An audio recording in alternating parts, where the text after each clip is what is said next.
menjadi penyebab seseorang selamat dari siksa Allah Subhanahu wa taala. ثم جعلناك على شريعة من الأمر فاتبعها ولا تتبع أهواء الذين لا يعلمون. Firman Allah Subhanahu wa taala tentang istighfar ini merupakan penyebab daripada penyelamatan dari api neraka. Dalam surah Al-Anfal ayat 33. A'udzu billahi minasyaitonir rajim wa ma kana Allah liyu'adzibahum wa anta fihim wa ma kana Allah mu'adzibahum hum yastaghfirun. Dan Allah sekali-kali tidak akan mengazab mereka, maksudnya di sini turun kepada orang-orang Quraisy di Mekah, sedangkan kamu berada di antara mereka. Dan tidak pula Allah akan mengazab mereka sedang mereka masih meminta ampunan atau istighfar. Jadi dari ayat ini ada dua hal yang disebutkan oleh Allah Azza wa Jal menjadi penyebab seseorang selamat dari siksa Allah Subhanahu wa taala.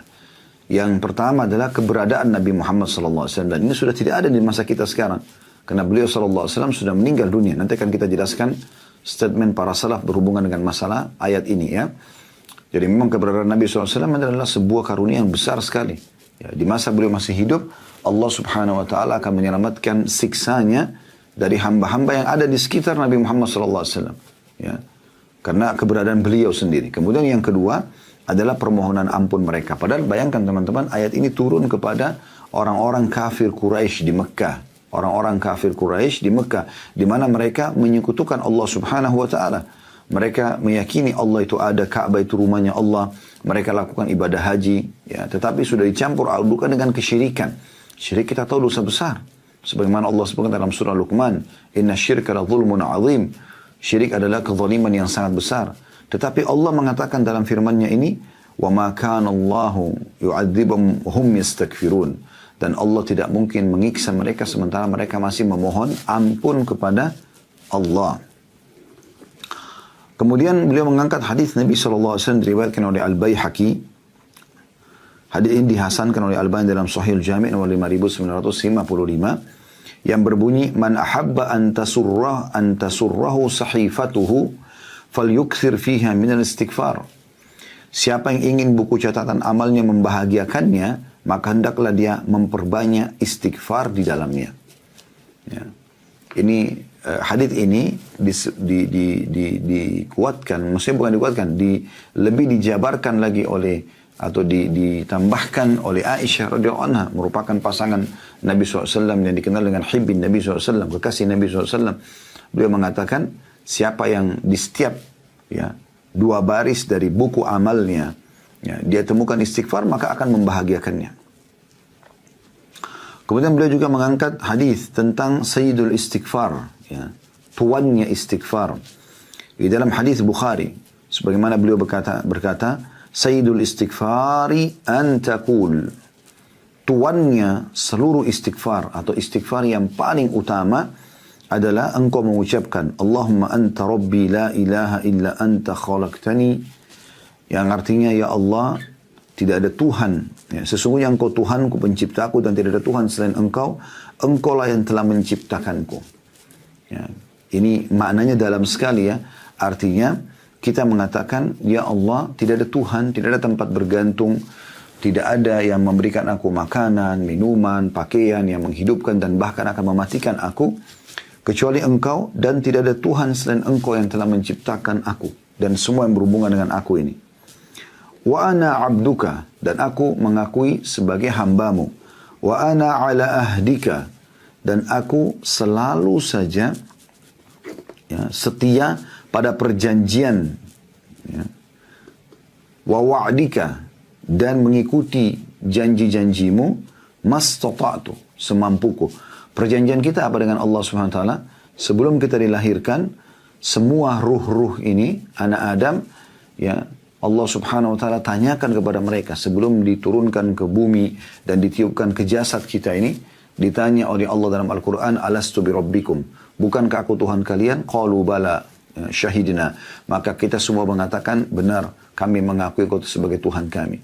Jadi secara fitrah, secara alami, secara kejiwaan, kita mengenal Tuhan kita Allah. Makanya kalau orang diingatkan tentang Allah, tentang akhirat, tentang Al-Quran, ya, mereka mudah untuk bisa menerima karena dasarnya ada potensi itu dalam jiwa setiap orang di antara kita.